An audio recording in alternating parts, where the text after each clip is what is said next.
Yaklaşık 2 saat sonra İzlanda'ya gidiyorum. Uçuyorum.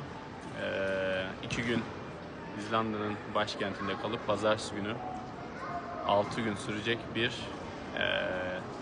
trekking, hiking artık ne derseniz bir rotaya başlayacağım. Toplamda 80 kilometre.